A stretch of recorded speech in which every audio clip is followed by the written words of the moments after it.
Daniel dans la fosse au lion. Les gens ont voulu tuer Daniel. Daniel 6, le verset 5.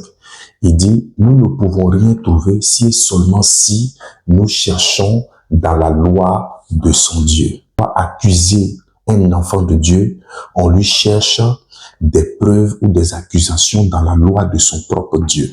Quand l'ennemi cherche à te faire tomber, l'ennemi va chercher là où tu tires ta source, là où tu tires ta force, là où tu tires ta grâce. L'ennemi va chercher d'abord quelle est la source.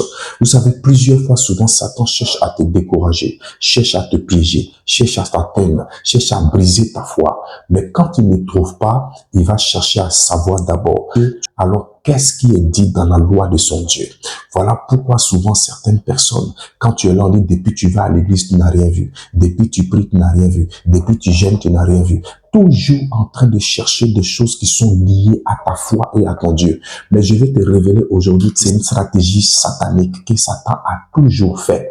Il l'a fait pour Daniel. Nous avons trouvé une loi dans la loi de son Dieu pour pouvoir l'accuser. Et il a fait signer un décret qui accusait Daniel. Même le roi ne voulait pas le tuer, mais il était obligé d'honorer son décret. Même depuis Genèse, Dieu a parlé à Adam et Ève, et la parole de Dieu était une loi pour eux, parce que la Bible n'existait pas d'abord quand Adam et Ève ont créé, mais leur Bible était ce que Dieu disait, leur Bible était ce que Dieu annonçait, leur Bible était l'orientation et les recommandations de son Dieu. Satan est venu, il dit, est-ce que Dieu a-t-il réellement dit? C'est-à-dire, c'est dans la loi de l'Éternel qu'il les a donnés qu'il a réussi à les faire chuter du jardin.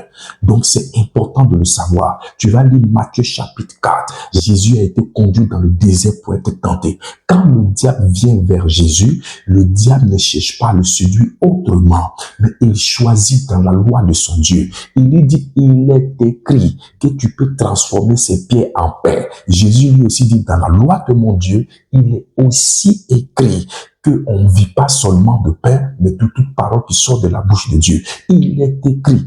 Il est écrit, fais cela. Donc, Satan a toujours cherché dans la loi de notre Dieu pour nous accuser, pour nous descendre, pour nous traumatiser. Chaque fois quand tu verras un frère, un ami, une cousine, peu importe qui c'est, venir te décourager, venir te dire des paroles qui sont liées à ta foi, qui sont liées à ta vie de prière, à ta vie de méditation, qui sont liées à ton amour pour Dieu, qui sont liées à ta tranquillité avec Dieu. Dis-toi que Satan est derrière. Peu importe qui c'est.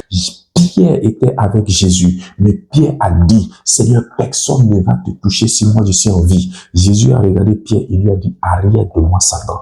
Parce qu'au moment où il parlait, cette voix ne venait pas de la voix de Dieu. Donc quand les gens te parlent, apprends à discerner qui parle devant toi. Apprends à discerner d'où cette voix vient. Quelle est la source de cette voix? Fais très attention. Satan trouvera des stratégies dans la loi de ton Dieu pour te faire chuter, pour te mettre dans la fosse au lion. C'est pourquoi je prie pour toi maintenant que toute parole, que toute voix que tu vas entendre, que l'Éternel te garde, que l'Éternel te protège, que l'Éternel protège ta famille, que l'Éternel protège ton travail, ton entreprise, de sorte que si c'est une parole du diable, elle ne t'atteindra pas dans le nom du Seigneur Jésus-Christ. Apprends à méditer la loi de ton Dieu. Apprends à la connaître, parce que c'est en connaissant la loi de ton Dieu que tu pourras repousser Satan. Il a regardé Adam, Dieu a-t-il réellement dit? Il a regardé Jésus, il dit, il est écrit. Il a préparé, dans la loi du Dieu de Daniel, pour l'amener dans la fosse au lion. Dis-toi que toi aussi, il peut préparer des choses, que ça soit au travail, que ça soit à la maison, que ça soit au quartier, quel que soit l'endroit, pour pouvoir te jeter dans la fosse au lion, pour pouvoir te tuer. Mais tant que tu demeures sous la parole de Dieu, la Bible dit que tu réussiras dans toutes tes entreprises, selon Josué 1, verset 8. Médite cette parole, médite ce livre de la loi, alors elle sera vitale pour toi. Sois béni encore, je vais t'encourager à maîtriser la loi de l'Éternel, ton Dieu, car nul n'est censé ignorer la loi. Sois béni encore, n'oublie pas que Jésus revient. Shalom.